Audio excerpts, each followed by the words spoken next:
Champions League favourites in goal fest. Why Real don't need Hazard. Ajax continue astonishing form, and a transfer roundup all coming up in the next few minutes. As I'm your host, Matt Froelich, you are the One Footballers, and this is the Daily News.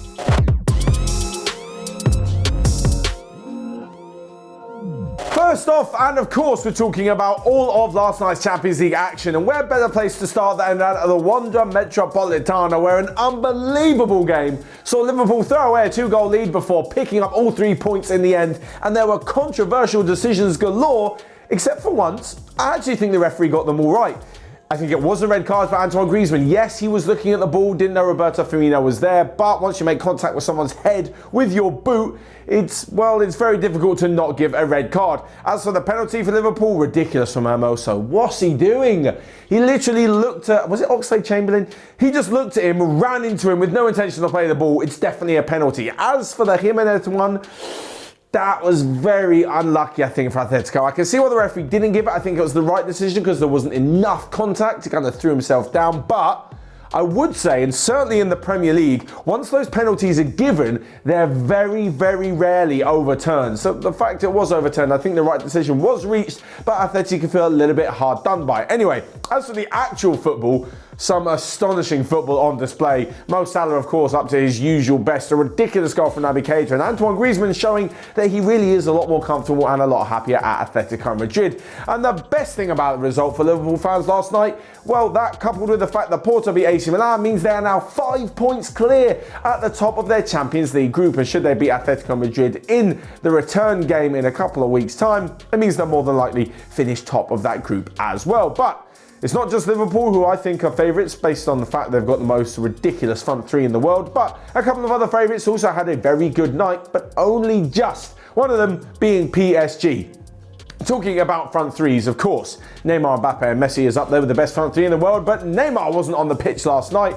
And, well, PSG actually struggled to get past an RB Leipzig side who put in a pretty good performance. It was down to Lionel Messi to be the difference maker as he scored 2 goals, with Kylian Mbappe blasting a penalty over the bar, but wasn't exactly plain sailing with PSG not actually having too many shots. Leipzig do not deserve to be bottom of their group with 0 wins from 3 games. In fact, 3 losses from 3 games. They keep putting in the good performances, they just cannot win the matches. Anyway, Lionel Messi's Panenka was absolutely amazing, and it means that Mauricio Pochettino's side top that group ahead of Manchester City, who are always going to be favourites because of the spending power they have, because of the ridiculous squad they've got, and one of the best, if not the best managers in the world, Pep Guardiola, and they comfortably swept aside Club Brugge in a 5-1 victory last night, which saw Cole Palmer grab his first Champions League goal in only his 2nd appearance in the competition. Moving on though, and well, I've titled this bit, Why Real Madrid Don't Need Eden Hazard, and it's because of Vinicius Jr. The guy is so good.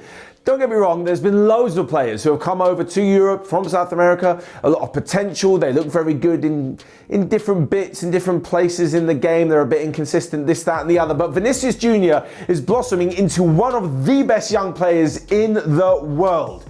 His performances have been consistent and they've been getting better in the last year, and last night against Shakhtar, my word, he tore them apart. He is probably, alongside Karim Benzema, one of the first names on the attacking part of the team sheet for Real Madrid. He is that good, and it means that Eden Hazard just isn't really needed. They don't need a quick, tricky left winger because, like I mentioned, they've already got Vinicius. He's adding elements of Ronaldinho and a bit of Ronaldo, and basically just being everything you'd expect from a young, fast, tricky Brazilian winger, and then some. His 2nd goal, that solo goal, was absolutely amazing. And it means that Real Madrid are looking pretty good for the future in that position. And of course, Karim Benzema was amazing as well, managed to get his goal at the end of the game. But the other game in that group saw Sheriff Tiraspol face off against Inter Milan. These are the Moldovans who are literally tearing up the Champions League rulebook by winning 2 of their first games. But unfortunately, they came unstuck last night. And if the same thing happens in the return leg against Inter Milan, well, things looking a little bit dicey for them. But as it stands, they're on 6 points and have a very good shot about going through. Next up there, now we're talking about the top goal scorer in the Champions League. We're not talking about Messi. We're not talking about Ronaldo. We're not talking about Robert Lewandowski. We're talking about Sebastien Haller, who had not played Champions League football until the beginning of the season. And our 3 games in, he's got 6 goals, and no other player has scored more. Only Erling Haaland scored the same in his first 3 appearances in the competition. And Ajax last night were brilliant. 4-0 against Dortmund. This is a Dortmund team that's fighting at the top of the Bundesliga, as always, with Bayern Munich, with some exceptionally talented players, and they look like Eredivisie cannon fodder. No disrespect to the rest of the Eredivisie, but normally, aside from a slip-up a couple of weeks ago, Ajax are very good at dispatching teams 4 or 5-0. To win 4-0 in the Champions League was unbelievably good, and Haller, who didn't exactly have the best of times in the Premier League with West Ham, just going to show that when you actually move to a team that plays to your strengths, well, you can bring out the best in any player, and that is exactly what's happening at Ajax. They've got some brilliant players in their squad, and don't bet against them repeating the feat of 2019 and maybe even making it all the way to the semi-final. As it stands, they are having an astonishing start to their Champions League campaign and sit atop their group, where elsewhere there was not only Dortmund, but Sporting and Besiktas as well, and Sporting won 4-1, and it really condemned Besiktas to the bottom of the table.